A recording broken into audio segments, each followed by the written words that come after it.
So how is everybody doing? I'm super pumped for this game. I don't know if any of you know what this game is. This is a 4X grand strategy space game made by the same people who've made Crusader Kings 2, Europa Universalis 4, Hearts of Iron 3, Victoria 2, Paradox Interactive, Paradox, the freaking juggernauts of grand strategy games. They've made this game, and it is so good. Oh, I love it so much. It came out on Monday, and I've already put in like 16 to 18 hours of game time, just by itself, not including the stream. Actually, no, I put in even more, because, well, I went down to Delaware the other day, and Gamer Girl Cat was the one driving, so I was sitting in the passenger seat playing Stellaris on my laptop. I think I logged in like a good 5-6 hours of game time there. So I think I've played for literally like games there for like 48 hours. 20 of those hours I've played the game. Stark Fawn, you're excited for space? I'm excited for space. We're gonna get some space right now. Oh, and the music's fantastic too. I freaking love the music. You guys can hear me okay, right? I'm sure you guys can. Mike's decent distance. Okay, we're gonna start a new game. I have a couple of games. I've even made a couple of empires. I made the Mushroom Kingdom because I just felt like it with a Princess Toadstool. We might make a whole new spacefaring empire, maybe. Or we could just play as one of these. Or we could play as United Nations of Earth. We could try to take humanity into the stars and start colonizing. Now, all of these races that I have created, they are all set to spawn in a galaxy. They will always appear in a regular game instead of a randomly generated empire, which is fine. You can make these games pretty freaking big. I'm not even gonna lie. They could be really big. Hey, Suma Guy. How you doing? Welcome to the stream. We're going to space! I am super excited for space. Okay. So, there's a whole bunch of different like traits you can pick if you want to create a custom empire. Some of these guys come with already some traits. Like, look at this alien. The Ixodar Star Collective. They prefer living on arid worlds. They use hyperspace travel. Mass drivers as their weapons, primary weapon that they start with. And they get arthropod ships because it is a arthropod species, as you can see right down there. They are materialists, meaning they have a plus 5% to all forms of science generation output. I got a text message from Uber. That is not what I want right now. They are also fanatic collectivists. They have a 100%, a plus 100% slavery tolerance. You can enslave people, which is freaking funny as hell. And a minus 10% food consumption. They're kind of, they're communal. Like, think communism gone horribly wrong. Is a great way to put it. You want to fill all of space with missiles. Well, you can indeed do that. In fact, if we pick the United Nations of Earth, we have nuclear missiles as our starting weapon. We also use warp travel. There's 3 forms of FTL travel, or interstellar travel, I should say. One is warp travel, which is kind of very basic. It's simple to understand. You know, a warp bubble surrounds the ship, and then you move slowly through interstellar space, but you can kind of go anywhere as long as it's within the range of your ship's warp drive, or warp sensor, or whatever it's called. There is another one called hyperspace travel. This one is kind of that idea of FTL, faster than light, super speed travel. There are predetermined paths that you can travel that connect each star to each other. They are, you can't change them. If a star has a path to a star, it will always have that path, but it might not have paths to other stars. It's like a just a highway network, and you can travel on them. This particular form you can use anywhere within your own solar system, because warp travel and the third type of travel that we're going to get into, you have to be outside of your solar system's gravity well, which is like towards the edge of the solar system in order to actually activate it. Hyperspace travel, you can activate it anywhere within your solar system. You also move way faster in interstellar space compared to like warp travel. The only problem is you are totally confined to your highways. So say if you get cut off somewhere, like if you're at war with somebody and somebody has a chokehold point in one solar system, you have to always reroute through that solar system in order to get anywhere. It's very interesting. It's all kind of strategic what you pick. Each one is good in its own way, but they all have their own negatives to them. Like warp travel is actually relatively slow. The charge up time to actually use your engines is, I think, the fastest out of all three, but you move very slowly through interstellar space. And you're also confined only to whatever is within your little area. Oh, you're on your way? Oh, okay. That's fine. I'll see you when you get here. Time? Time what? Time what, Agadine? The third form of travel is this. Wormhole travel, which is by far, I think, the best. Personally, I think. Wormhole travel is similar to warp travel. You need to be on the edge of your galaxy, or your edge of your solar system, but you need to have a specific, like, wormhole station. You need to build this thing, and that thing can bore through space-time and create a goddamn wormhole that you can use to get from point A to point B instantaneously. Now, your range is limited by the range of your generator. So your generator is placed, and you have a bubble, and you can travel anywhere within that bubble, but you can't go outside of it unless you build more generators. You also always have to be redirected to a system that has a wormhole generator in it before you can go somewhere else. So say we start in our own, we'll get into it. I think I'm gonna do wormhole travel. I don't know if I'm gonna do these guys, the Istran Commonwealth. I might. This is one of the groups I've made. We could. I really want to show off wormhole travel though. That's the thing. No, you know what? We're gonna do this. We're gonna do the Istran Commonwealth. They are xenophiles, meaning they like alien species. So they have a minus 10% xenophobia, which is going to help with like diplomatic relations and things like that. We're also fanatic materialists, plus 10% across the board in science categories. Yes, I am indeed playing Stellaris. You still call missiles as the best weapons. Well, the thing is that you can still research your other weapon types in the game too. You can research lasers, you can research missiles, mass drivers, there's torpedoes, autocannons, tons of stuff. Tons and tons of stuff. So I made these guys. They have 2 positive traits, 2 negative traits. They are industrious, meaning they get plus 15% to mineral output, which is important. And another plus 10% across the board science research-wise because they're intelligent. These guys are going to be very, very sciencey. They like ocean worlds to start with. As we get into them, we'll be able to see what other planets our species likes to colonize as well.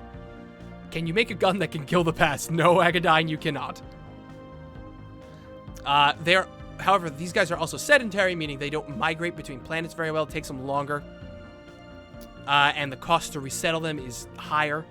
And they're also solitary, meaning they just have a flat minus 5% happiness across the board, which is not that bad of a thing, really, but maybe it could. I've never run into a problem where happiness is an issue.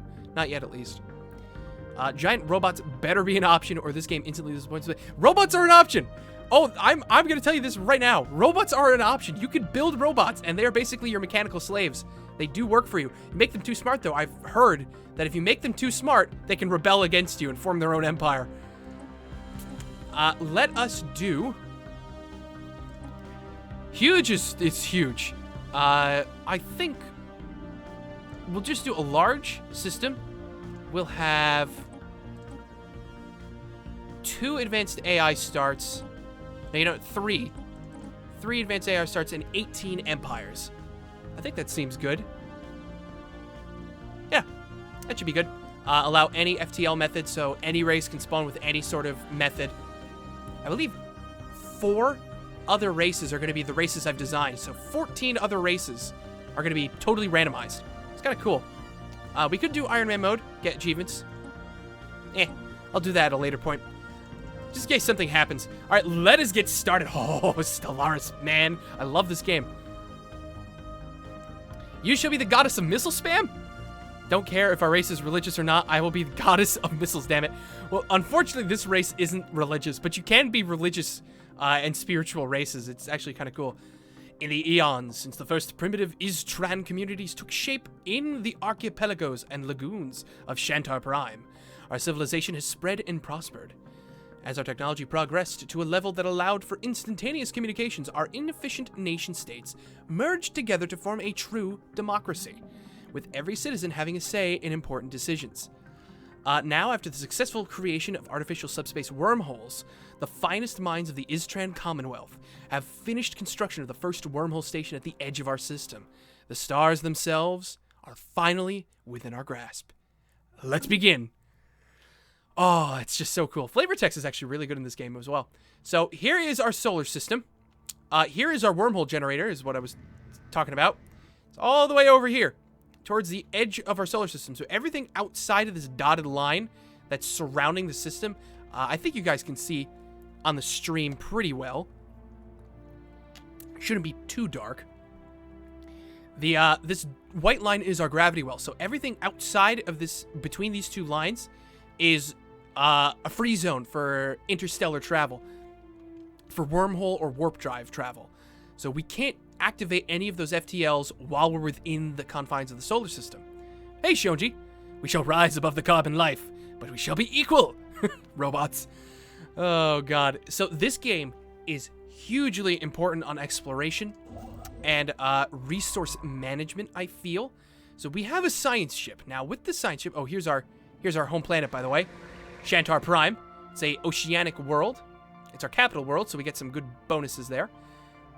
Now, if I remember correctly, how do I see? I think I can go to demographics. Yes.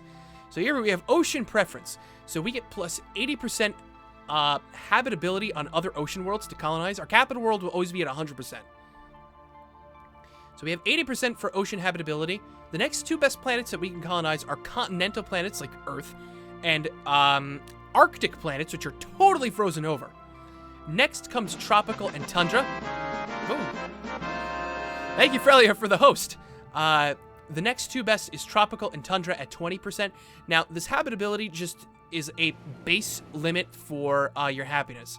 So whatever that percentage is, that's how high your happiness can be. So on our capital world, it can be 100%. Other ocean worlds, it can be 80%. Arctic worlds and continental worlds, it can be up to 60%, so on and so forth. There's two other worlds. There's arid and desert. Now, we have a base 0% habitability on those worlds. So if we find minerals on those worlds, we can mine them without really any worry. If missile happens, good or bad, blame me. Alright, so first things first. I want to send our science ship to survey our solar system. I want to see if we can find any resources that we can build, or we can,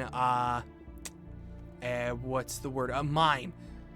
Add to our stockpiles, because we have minerals, we have influence, we have energy credits. Energy credits is like money. Minerals is what we use to build things with. That's very important, especially early on. And influence is, represents political clout and is used for many things, like edicts, policies. We spend them on alliances and maintaining, like, frontier outposts and stuff like that. So, here is our navy. Now, one thing we're gonna do, I'm gonna hit E, and boom, look at it. This is our galaxy map. It's everything. This is where we are. Shantar. Shantar Prime is here. So we have this star. We actually have, is this in our, yes, it is in our space. We actually have quite a few stars that start off in our space. That's not bad. Ah, look at that. There's an ocean world right next to us, too. It's convenient. So we have wormhole travel. We are restricted to only being able to travel within this sphere, this bubble, until we build more generators. So I'm going to send I'm going to send my navy to all the stars we can reach. We can't reach that one. So just by shift clicking. Oh, no, we can't reach that one. Can't reach those. Do. Oh, and that one there. All right, I think that's all the stars we can reach. And then I'm going to come back here. I'm going to shift click on Shantar Prime. And after they're done, they're just going to come back and dock and orbit around here. So next we need to determine our research. Our research is somewhat randomized. You won't always have the same things popping up. So what do we have as researchers? We have experience gain. I might actually rather have you in the science ship. No. You're better. You're better because you have anomaly research speed. I'm not really digging these guys. They don't really give me any sort of bonuses. You guys will level up faster. You're just gonna live longer. You have a plus 25 year lifespan. Well, we'll live with it. Generators are probably... They're actually not that expensive. It's actually more expensive to build mining stations than wormhole generators. General mining station costs like 90 minerals. Wormhole station costs, I think, 75. So they're not actually that bad. I see that up there. Can that? Thank you. Shit. Ugh, God damn it. Hang on. I gotta turn on my other light. I thought I could get away with just one light.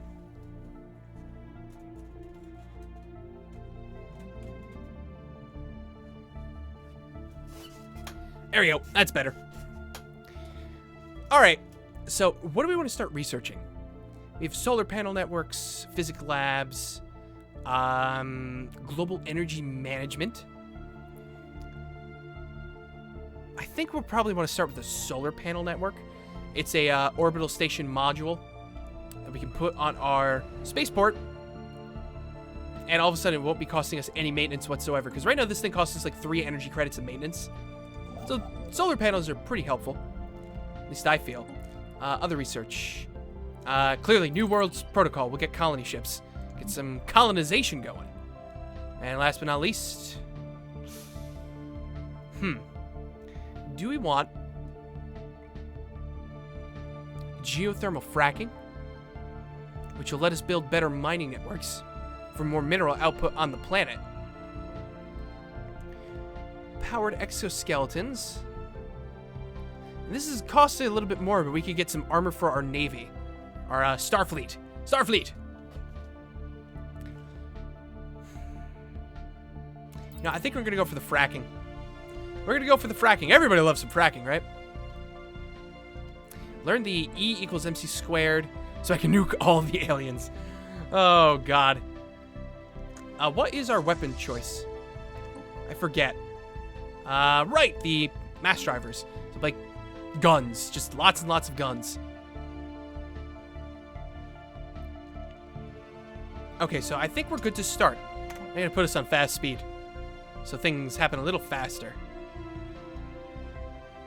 So let's see what our science ship can find while our ships start exploring things. Like, watch, look at that wormhole. It's got a little wormhole. And as soon as he's done charging that up, whoop, he's gone. And the cool thing is that wormhole travel is instant. You instantly get to the system. There is no travel time involved between the stars. Wormhole opens up, you go through, you're instantly at the place. It's very, very fast. It just requires you to actually build stations. And if you ever fight somebody, ever go to war with somebody, they can blow your wormhole stations up, which can be kind of a liability. So there's pros and cons to pretty much everything. Situation log updated. Ooh, hello. We've encountered aliens. Alpha aliens. The Istran Commonwealth has finally encountered fellow wanderers among the stars. Despite their intentions being unknown and potentially even hostile, the atmosphere on Shantar Prime following a report from our contact fleet can best be described as rapturous. We're happy. We're xenophiles. We like aliens. So we're actually happy we found some. So now we can research this, which I'm going to do. It's going to pause our society research, but that's just going to build up. We're going to store our research. And with that, eventually, once this thing is done after 180 days, we'll use that stored research to get back to where we were before. So we're not really going to lose any time. Thoughts on the sun and moon, stars, and legend? Oh yeah, I saw those. I like Rowlet. I like the little grass owl. I think it's cute. I actually do really like it. The Litten and the Poplio, I think those are the other two. I don't know. They're okay, I guess. I mean, that water seal just makes me think of... There's so many seal Pokemon. I swear to God. I don't know much about the legendaries, though. They look cool, especially the moon one. The sun one just looks like some mega evolution of, like, Pyroar or something like that. So we are going full steam ahead. Okay, so we're finding stuff. Yep, there's minerals on this moon.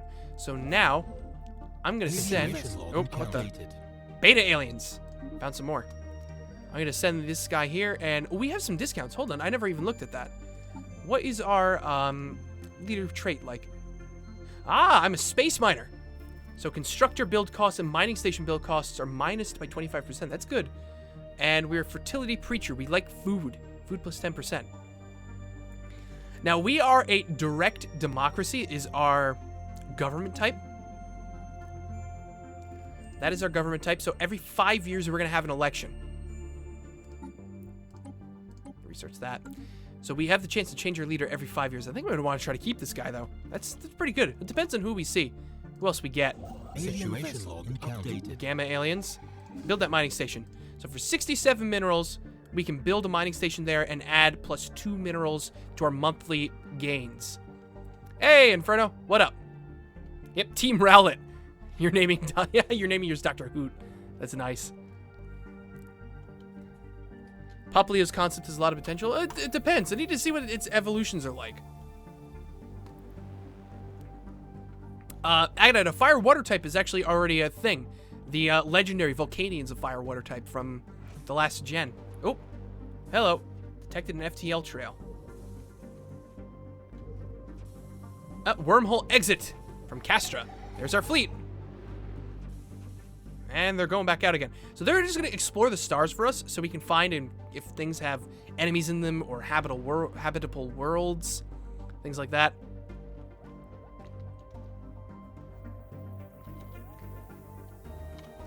So our construction ship is currently building a mining station above this thing. Anomaly found. Ooh, okay, an anomaly. So sometimes... detected. Wait. Uh-oh. So an anomaly is something your science ships can find on planets while they're scanning them. We got a 30% failure risk. I think I'm going to leave this be for now because our scientists should actually, be relatively close to leveling up. Once our scientist gets to level 2... Special project complete. Oh, hello. The first, what I was saying is once our scientist gets to level 2, then anomaly risk will be dropped by, like, I think 7% or so. Then I think I'll go for it. Okay, so our first look at alien life forms is done. Crystalline entities. The reports of extraordinary free-floating crystal-like objects observed in certain systems have been investigated. The ship-sized objects and their slightly smaller but equally crystal-like satellites at first appeared inert, but sudden shifts in their orientation relative to our ships and new energy signatures emerging from within the prisms indicate that they might be alive. A fascinating prospect to be sure, but they should be approached with caution.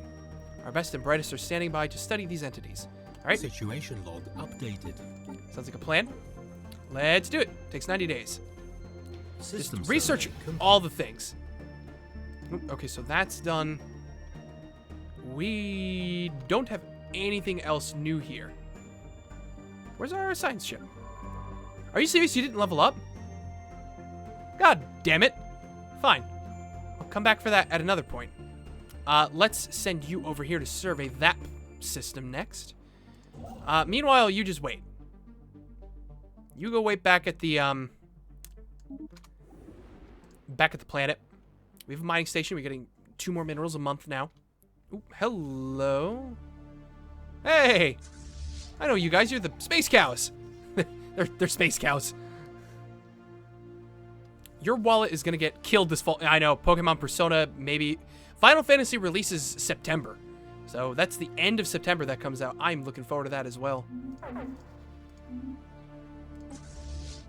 Hostile fleet. Ooh, geez. That is scary. Good. Special project complete. You've leveled up, you jerk. Hey, the Tianki cows. Because we are fanatic materialists, we have this option. In fact, it's our only option. So, we don't want to attack those cows. The cows are nice. They just move through systems. They don't do anything. They just float. Special project complete. They just float. Okay, so crystalline entities are unbreakable. We can sort of remember, blah, blah, blah, blah, blah. That's a long thing. Read that if you want. Find some practical use for this information. We could get a crystal sonar modifier, which is an edict that we can pass. And then every system that we go in that has crystalline entities in them, we could pay 30 energy, just instantly survey the whole system. Could be useful. I've never really found a use for it. Or because we're xenophiles, we can take this knowledge we found out about these crystalline entities. This knowledge will surely be a great boon to the sciences. We can get a flat 10% boost to our physics research, which is this one, which I am going to take because science is king.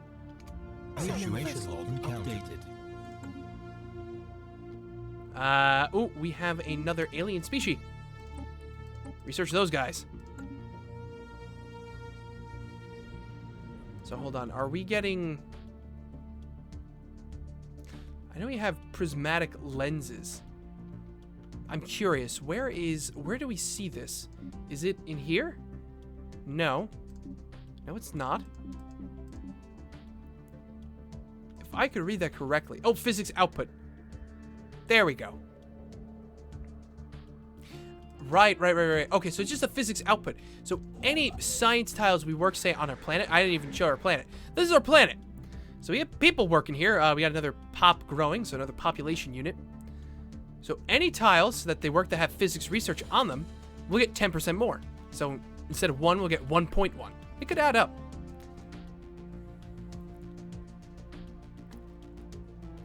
Honey barbecue for me, please.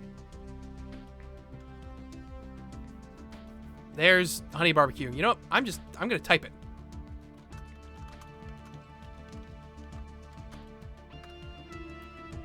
Honey barbecue. Let's go back to this. Do we have... Yes, we have minerals. I want to look for the minerals first. That's a 3 as well. That's very nice. Wonder how they'll work a random ice type in Hawaii. I have no idea. It might be the lightest on ice types in the entire series. It could be. Alright, so here's our wormhole. Our construction ship came through. I mean, it's also very nice because there's no cooldown time, especially with warp engines. And I think FTL as well as hyper lanes is that as soon as you enter a system, there's a cooldown. Warp engines are super long. Like, it takes almost a month for initial warp engines to cool down, so you start moving. That's why it's very slow. It's very free, but it's very slow. Space amoeba. I don't want to shoot them. Situation log updated. Space amoebas, they're kind of a pain, to be totally honest. Ah, would you look at that? We have... Now, see, in a situation like this is engineering research. We could build a research station over this and add that to our stockpile. System survey complete. Nice. There's a fair bit of minerals there. All right, next survey that system, please. So he's got to go back to our system with the wormhole station, and then he can warp to the next.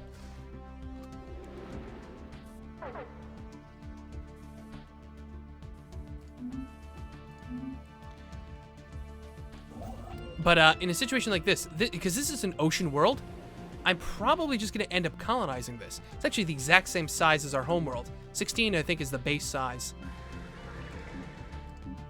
Right? Yeah. Shantar 16, this is 16. So you can fit 16 populations on them.